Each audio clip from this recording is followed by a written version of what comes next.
Baik, assalamualaikum warahmatullahi wabarakatuh. Selamat pagi Bu. Perkenalkan saya Dr. Prisil. Saya dokter yang akan melakukan tindakan persalinan pada ibu. Di sini pertama-tama kita melihat dari tanda skala 2 persalinan, di mana apakah ibu merasa ada dorongan kuat dan meneran, kemudian ibu merasakan tekanan yang semakin meningkat pada rektumnya dan juga vagina, dan juga perineumnya menonjol, dan juga vulva dan sphincter aninya membuka. Di sini sudah ada tampak dari beberapa tanda tersebut. Kemudian kita pastikan kelengkapan peralatan bahan yang akan digunakan seperti handuk atau linen yang bersih itu terdiri 3 lembar, kemudian kain kering dan juga bersih, ada double atau monaural, lalu ada stigmomanometer, kemudian ada larutan klorin 0,5% dalam baskom bersih yang sudah ditempatkan, kemudian tempat sampah dan piring plasenta, ada juga baskom ginjal, penyedot lendir, dan juga celemek. Dan untuk partosetnya itu ada penjepit bedah 2 buah, kemudian setengah kocer untuk amnioti 1 buah, lalu ada gunting episiotomi, lalu gunting pusar, ada kateter kemih Foley atau Foley kateter, ada penjepit pusar, ada sarung tangan bedah 2 buah yang sudah disediakan, dan juga ada spui 3 ml, ampul oksitosin 2 buah, dan ampul metil ergometrin 1 buah yang sudah disiapkan. Di sini kita bentangkan kain di atas perut ibu dan bantalan bahu, serta di sini kita letakkan kain bersih terlebih dahulu di bagian bawah, dan juga kita tempatkan di bagian atas. Di sini setelah kita tempatkan kita celemek, dan juga di sini kita menggunakan celemek, kacamata Google, dan sepatu boot di sini sudah digunakan. Kemudian kita lepaskan dan simpan semua perhiasan, cuci tangan dengan langkah dan menggunakan hand glove sesuai dengan yang sudah disiapkan. Kemudian kita masukkan oksitosin ke dalam jarum suntik dengan menggunakan tangan yang mengenakan sarung tangan bedah, dan pastikan tidak ada kontaminasi pada jarum suntik. Dan di sini kita pastikan untuk asisten menemani. Ini masukkan oksitosinnya, baik sudah. Kemudian kita simpan kembali. Kemudian di sini kita memastikan pembukaan lengkap pada keadaan janin. Kita bersihkan area vulva vagina terlebih dahulu. Baik, setelah sudah bersih secara hati-hati, dan kita jika ada tinja yang mengotori vagina, maka kita bersihkan juga bagian perineum atau anus.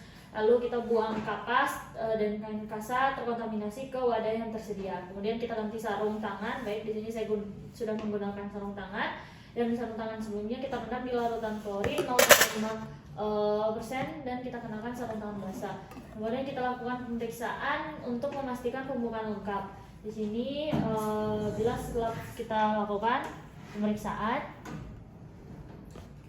baik, selanjutnya setelah kita memastikan pembukaannya sudah lengkap, kita lakukan dekontaminasi sarung tangan, kita lepaskan, lalu kita celupkan ke larutan klorin. Kemudian kita periksa denyut jantung janin.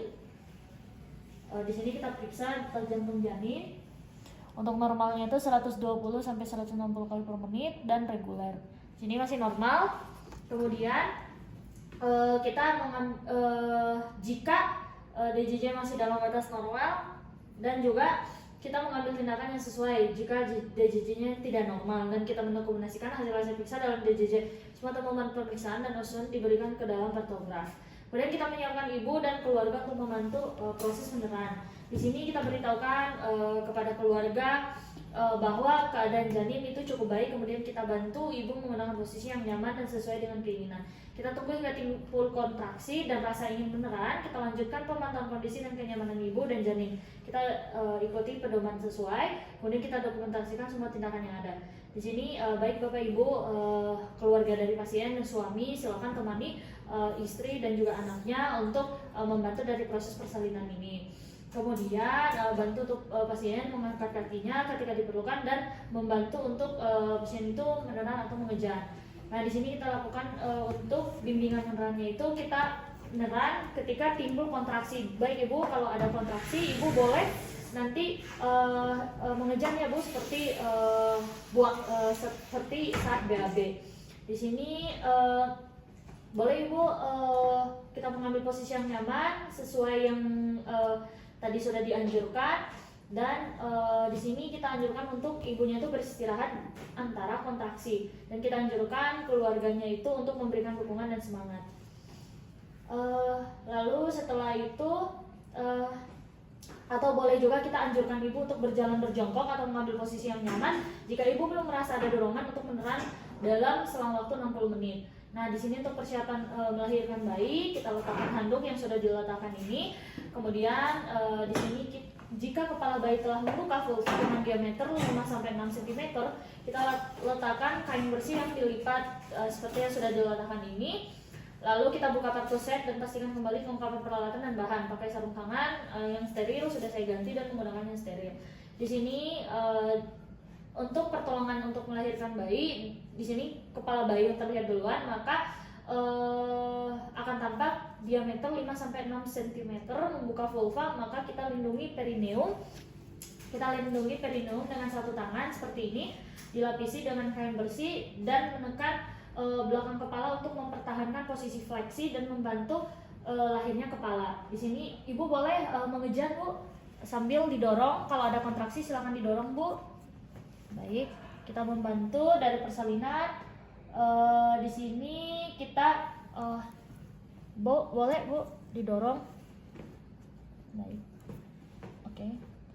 Boleh bu mengejar lagi. Baik, jika sudah muncul kepala bayi, kita bersihkan terlebih dahulu hingga bersih area kepalanya. Kemudian kita minta lagi dari pasiennya untuk mengejar. Baik bu, boleh mengejar. Baik. Setelah itu, nah di sini jika sudah keluar, kita memegang dari bagian kepala pasien dan juga di sini bayinya sudah lahir ya bu, alhamdulillah. Dan di sini kita periksa kemungkinan apakah ada lilitan, tali pusat tadi tidak ada. Kemudian jika melilit secara tali pusat di area leher, maka perlu kita lepaskan lilitan bagian atas kepala bayi. Nah, di sini setelah sudah dilahirkan dan kita tadi kita tunggu juga adanya putaran taksi luar yang berlangsung secara spontan. Kemudian di sini setelah bayi lahir, kita setelah badan atau kedua bahu lahir, di sini kita menyangga area kepala, bahu dan belakang seperti ini. Kemudian setelah tubuh dan lengan keluar, kita berlanjut ke area bokong dan juga kita bersihkan area bagian tubuh bayi tanpa membersihkan area tangan. Kemudian di sini kita lakukan penilaian apakah bayinya cukup bulan atau tidak, apakah bayinya menangis kuat atau tidak, bernafas tanpa kesulitan, apakah bayinya bergerak dengan aktif. Bila di sini semuanya terpenuhi, kemudian di sini kita keringkan yang sudah tadi dilakukan, area muka, kepala, bagian tubuh lainnya kecuali area tangan, dan membersihkan vernix. Bersihkan vernix dari pasien juga. Kemudian di sini kita pastikan posisi bayi dalam keadaan aman dan kita letakkan di area perut ibu seperti ini. Lalu di sini kita beritahukan ibu bahwa ibu kita akan lakukan penyuntikan oksitosin lagi ya bu. Setelah kita suntikan, kita tunggu beberapa saat atau beberapa menit untuk uterusnya berkontraksi, kurang lebih selama 1 menit setelah bayi lahir. Nah, suntikan oksitosin 10 unit kita lakukan di sepertiga distal lateral paha. Lalu dalam waktu 2 menit setelah bayi lahir, kita jepit tali pusar yang ada pada bayi di sini.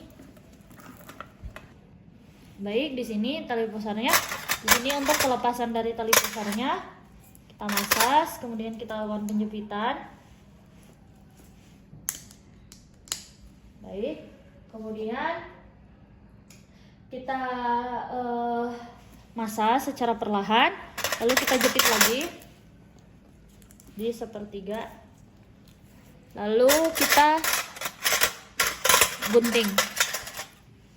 Baik, di sini setelah kita gunting sudah terlepas, lalu selanjutnya bayinya di sini kita selimuti bayi menggunakan kita selimuti bayi.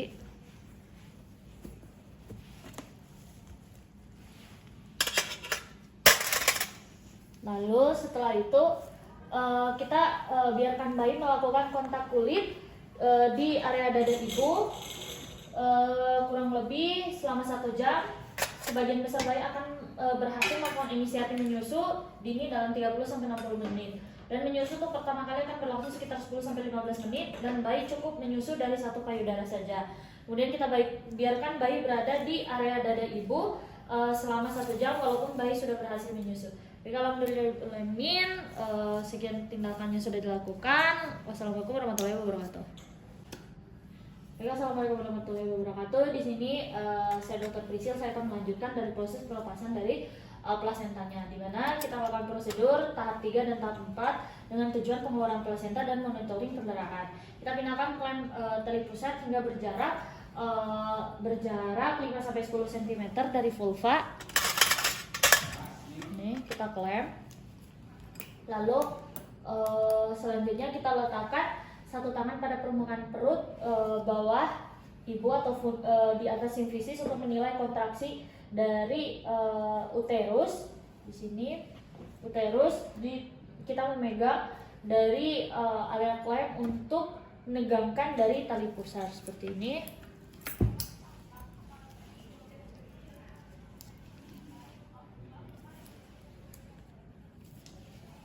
Gini, kemudian kita pegang, lalu saat uterus berkontraksi kita regangkan tali pusar ke arah ke bawah ketika lengan lain mendorong uterus ke bawah dan ke atas. Lalu secara hati-hati untuk mencegah inversi dari uterus. Nah, untuk catatan di sini, jika plasenta tidak keluar setelah 30-40 detik, kita hentikan regangan tali pusar dan tunggu sampai timbul kontraksi selanjutnya. Ulangi kembali prosedur di atas. Jika uterus tidak segera berkontraksi, minta ibu, suami, atau anggota keluarga lainnya untuk menstimulasi dari puting susu ibu. Nah, untuk penolong dapat juga dilakukan masas untuk menimbulkan kontraksi uterus seperti ini sambil diregangkan. Kemudian kita mengeluarkan plasenta, kita lakukan regangan dorso kranial dan dorong hingga plasentanya terpisah. Di sini kita minta ibu untuk menahan sementara, penolong mengangkatkan tali pusar ke bawah, lalu ke atas dan mengikuti sumbu jalan lahir. Nah, di sini boleh ibu tahan sebentar ya bu, mungkin akan sedikit sakit. Dan jika tali pusar semakin panjang, kita pindahkan klem arteri seperti ini. Jika semakin panjang, maka kita pindahkan klemnya. Lalu sekitar 5-10 cm dari vulva dan mendekati plasenta. Nah, jika plasenta tidak dapat lepas setelah 15 menit, kita regangkan tali pusar. Kita berikan kembali dosis oksitosin sebanyak 10 unit secara intramuskular. Kita lakukan kateterisasi aseptik bila kandung kemih penuh. Minta keluarga untuk menyiapkan rujukan dan melalui regangan pada tali pusar selama 15 menit berikutnya. Jika plasenta tidak muncul dalam 30 menit setelah bayi lahir, kita rujuk pasien.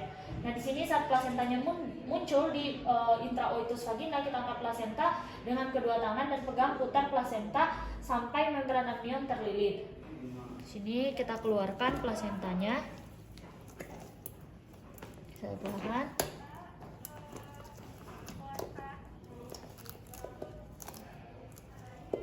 Kita sesuaikan. Baik, di sini kita gulung.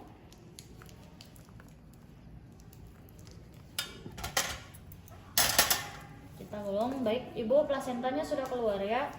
Kita gulung. Kemudian di sini jika membran untuk catatannya, jika membran amnionnya robek, kita gunakan sarung tangan steril dengan lengan panjang untuk menelusuri sisa membran.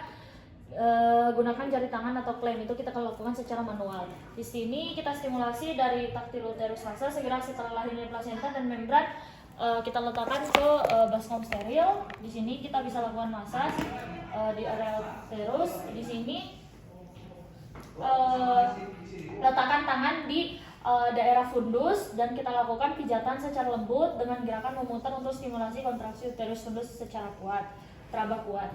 Dan kita lakukan tindakan yang sama jika uterus tidak berkontraksi. Di sini kita menilai darah perdarahan, kita periksa kedua sisi plasenta ibu dan bayi, kita pastikan membran amniumnya itu utuh dan lengkap. Kita lakukan plasenta ke dalam kantong plastik atau tempat yang penyimpanan khusus sudah diletakkan tadi. Kita lakukan eksplorasi jika ada kotiledon yang hilang. Kita evaluasi kemungkinan laserasi pada vagina dan perineum. Lakukan penjahitan bila terdapat robekan. Di sini tidak ada robekan. yang dapat menyebabkan perdarahan aktif untuk menghentikan perdarahan. Untuk manajemen skala 4 atau implementasi prosedur postpartum, kita pastikan kontraksi uterus baik dan tidak ada perdarahan pervaginal.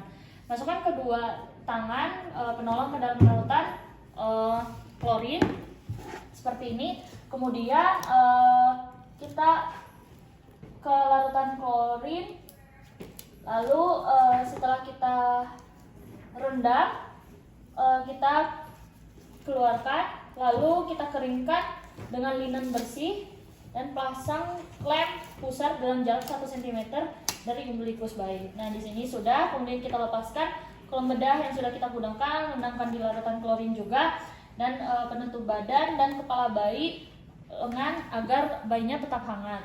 Lalu kita dukung ibu, baik ibu boleh menyusui dini untuk anaknya ya Bu. Dan di sini kita monitor atau evaluasi dari kontraksi uterus untuk mencegah perdarahan vagina. Catatannya monitor 2-3 kali dalam 15 menit pertama pasca melahirkan, setiap 15 menit pada jam pertama pasca persalinan, setiap 20-30 menit pada jam kedua pasca persalinan. Jika uterus tidak berkontraksi normal, lakukan tindakan perawatan uterus.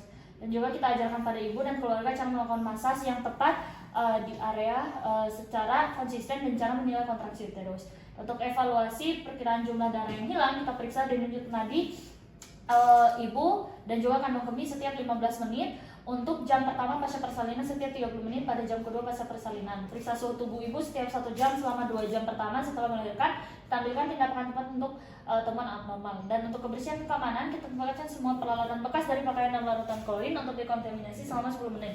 Kita cuci dan bilas semua peralatan setelah dekontaminasi. Kemudian kita buang semua bahan-bahan yang terkontaminasi ke tempat sampah yang sesuai. Bersihkan sekitar ibu dan area hangat dari cairan ketuban mukus dan darah. Bantulah ibu untuk membersihkan diri dan menggunakan pakaian kering. Dan kita posisikan ibu dengan nyaman untuk melakukan IMD atau inisiasi menyusui dini. Kita sarankan untuk ibu makan dan minum yang diinginkan. Dekontaminasi area persalinan dengan larutan klorin 0,5% dan bilas dengan air bersih. Rendam sarung tangan dalam keadaan terbalik ke dalam larutan klorin 0,5% selama 10 menit. Cuci kedua tangan, kemudian dalam langkah WHO dengan sabun dan juga air mengalir. Selanjutnya dokumentasi, kita lengkapi partograf halaman depan dan belakang dan catatannya untuk sesi berikutnya. Alhamdulillah Ibu, untuk pelepasan dan juga persalinan sudah berjalan dengan baik. Wassalamualaikum warahmatullahi wabarakatuh.